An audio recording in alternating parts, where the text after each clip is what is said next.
traps and how to come out. And my own view is that we must find a way of getting ourselves out of this debt trap.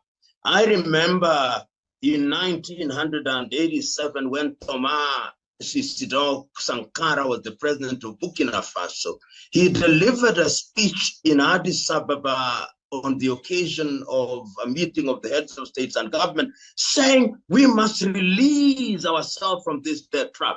Can we do it? Yes, we can.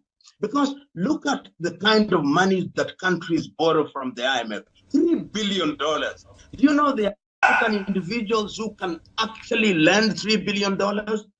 Do you know that African politicians have stolen enough money and kept it in Europe and in Switzerland and in other parts of the country that if that money were returned to the continent of Africa, we would pay all the debts that we owe? Do you know that we have enough resources which if we added value to would in fact be sufficient to release us from the debt? So one of the things that I think that Africa should do collectively is to make a vow that in the next 10 years, Africa is not going to borrow from any of these Bretton Woods institutions.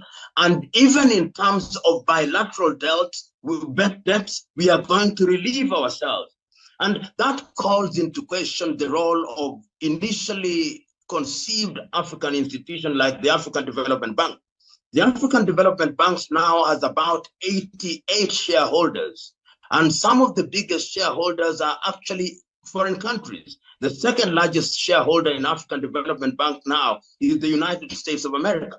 We should move to buy off all those shares so that African Development Bank becomes a true pan-African bank. If we want to lend, we want to borrow, we borrow from them. And if we want to collaborate with the Asian Development Bank or any other banks, we do so from a position of strength. In a nutshell, I'm saying as long as we allow ourselves to be saddled with those debts, we'll never grow. Remember, a borrower is a slave of the lender.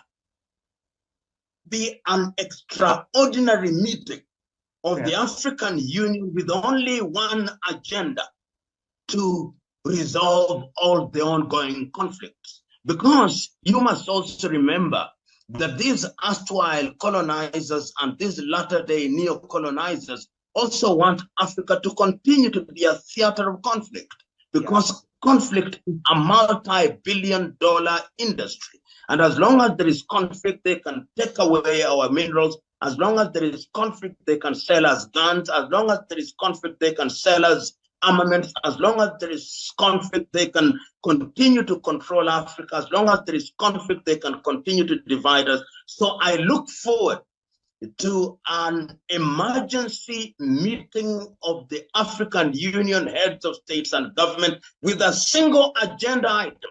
So one of the things that we were wrapping our minds around is what role the African Union has going forward in the context of Pan-Africanism and African unity.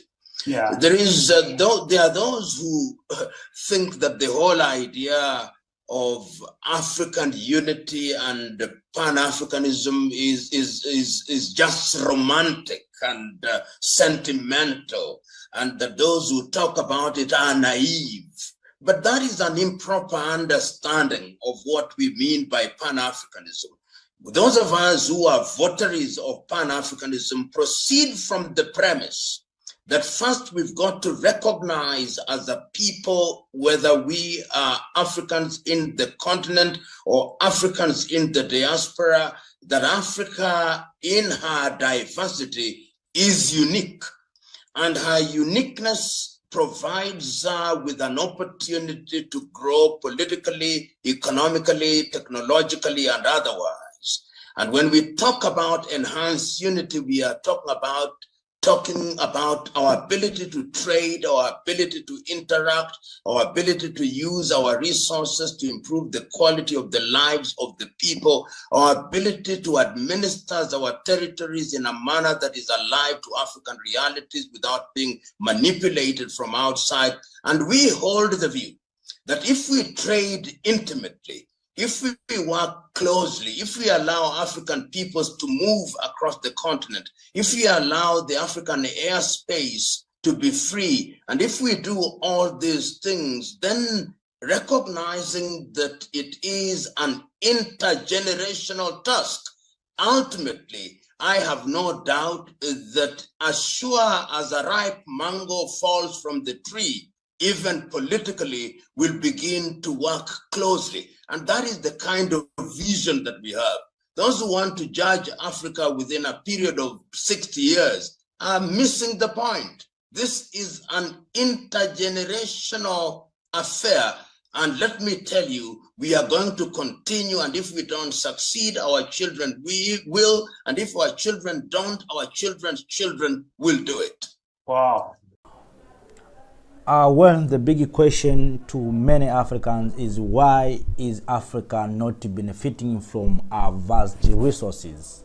Africa is the continent with rich in terms of resources, but you can wonder why Africa is begging, why Africa is taking loan, why we are not adding value to our resources, why we are not benefiting from these resources and selling these resources outside of the continent and get a lot of money. If you look at this map, you can wonder, the continent with all these resources is the poorest continent. What's wrong with us? That's the questions that many Africans are just asking.